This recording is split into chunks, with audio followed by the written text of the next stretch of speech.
الحمد لله رب العالمين والصلاة والسلام على نبينا محمد وعلى آله وأصحابه أجمعين اما بعد۔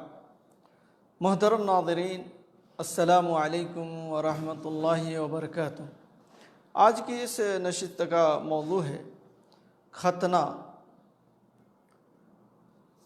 ختنے کی اہمیت ہر کوئی جانتا ہے، اور مسلمانوں کی ایک علامت اور یہ ایک شعار بھی ہے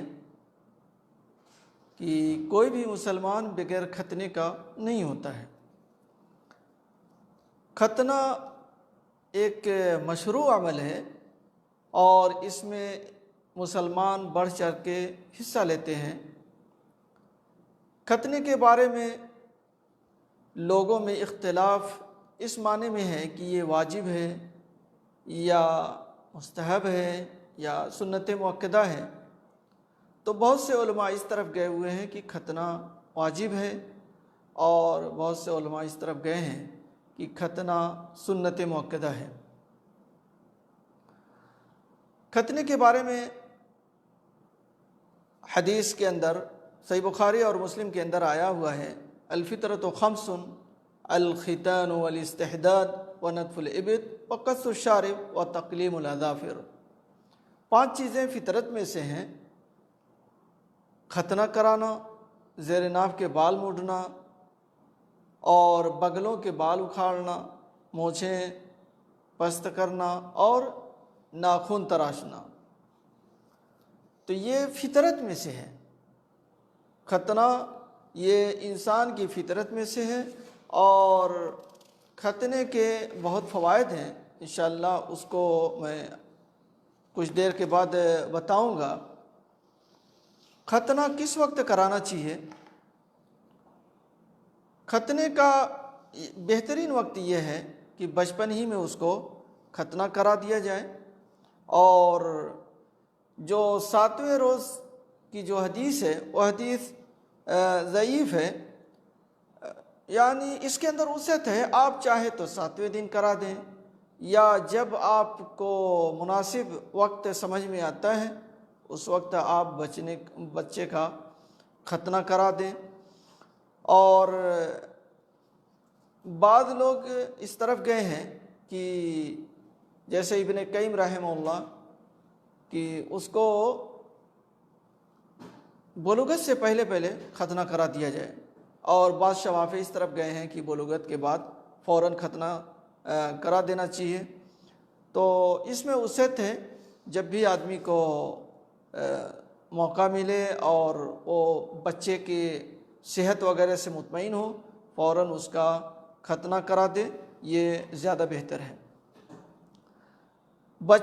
بچیوں کے بارے میں جائز ہے، لیکن اس تاکید سے حدیثیں نہیں ہیں جس تاکید سے بچوں کے سلسلے میں ہے، لیکن ان کے لیے بھی مشروع عمل ہے۔ اگر کوئی کراتا ہے تو ٹھیک ہے، نہیں کراتا ہے تو کوئی حرج نہیں ہے۔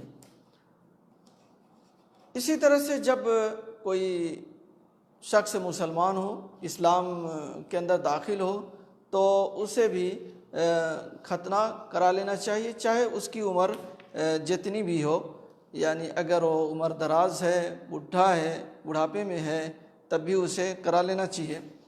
اور ختنے میں جو آلِ تناسل پر جو چمڑا جو بڑھا ہوا ہوتا ہے، صرف اسی کو کاٹا جاتا ہے، اور اس سے بڑے فوائد ہیں۔ ایک تو فائدہ یہ ہے کہ اگر وہ چمڑا باقی رہتا ہے تو جب آدمی پیشاب کرتا ہے تو پیشاب کے بعد کچھ قطرات وغیرہ اس میں باقی رہنے کا امکان ہوتا ہے، اور اگر اس میں کچھ قطرات باقی رہتے ہیں، پھر وہ کچھ دیر کے بعد یا اٹھنے میں بیٹھنے میں وہ نکلتے ہیں، تو اس سے کپڑا خراب ہوگا، اس سے اس کا کپڑا خراب ہوگا، تو پھر اس میں نماز پڑھے گا تو نماز نہیں ہوگی۔ اس لیے اس کو جتنی جلدی ہو سکے کرا لینا چاہیے، تاکہ اس طرح کی پریشانی اس کو لاحق نہ ہو۔ اور یہ ایک عمومی بات ہے، ہر کوئی جانتا ہے کہ اگر اس کا چمڑا بڑھا ہوا موجود ہے اور پیشاب کے بعد کچھ قطرات اس میں باقی رہتے ہیں تو اس کی وجہ سے اس کا کپڑا وغیرہ خراب ہو جائے گا اور پھر اس میں وہ نماز ادا کرے گا تو وہ نماز بھی اس کی صحیح نہیں ہوگی، اس لیے کہ کپڑا اس کا صحیح نہیں ہے۔ تو یہ چند باتیں تھیں ختنے کے تعلق سے۔ ایک مسئلہ یہ بھی ہے کہ اس کے بہت سے فوائد ہیں، صحت کے فوائد ہیں، یعنی اگر کوئی آدمی ختنہ کراتا ہے تو اس کی وجہ سے اس کے یعنی عضو تناسل میں انفیکشن وغیرہ نہیں ہوتی ہے۔ انفیکشن کی روک تھام کے لیے یہ بہت ہی اچھا عمل ہے، بہت ہی عمدہ عمل ہے۔ اسی طرح سے جو بیماریاں وغیرہ منتقل ہوتی ہیں مباشرت کی وجہ سے، اس میں اس کا بھی بہت بڑا دخل ہے۔ اس میں کچھ جراثیم ہوتے ہیں اور مباشرت کی وجہ سے ادھر ادھر منتقل ہوتے ہیں، اور اسی طرح سے اس میں گندگی اور یہ بدبو کا بھی سبب بنتا ہے۔ کچھ میل کچیل اور کچھ گندی چیزیں یا پیشاب وغیرہ اس میں رک کر کے وہ گندگی کا سبب بنتی ہیں، لیکن جب یہ چیز کاٹ دی جاتی ہے، نکال دی جاتی ہے، تو ان تمام چیزوں سے اچھی یعنی بہتر ڈھنگ سے روک تھام ہو جاتی ہے، یعنی اس کو انفیکشن وغیرہ نہیں ہوتا، بلکہ بعض دفعہ اس کی وجہ سے کینسر بھی ہو جاتا ہے، تو کینسر وغیرہ سے بھی یہ بچاؤ کا سبب بنتا ہے۔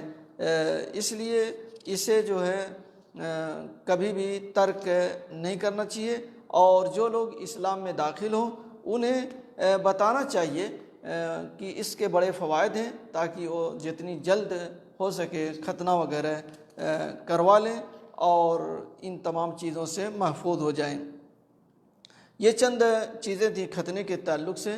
اللہ تعالیٰ سے دعا ہے کہ اللہ تعالیٰ ہم تمام لوگوں کو نبی صلی اللہ علیہ وسلم کی سنت پر چلنے کی توفیق عطا فرمائے، آمین۔ وآخر دعوانا الحمد للہ رب العالمین، وصلی اللہ علی نبینا محمد وعلی آلہ واصحابہ اجمعین۔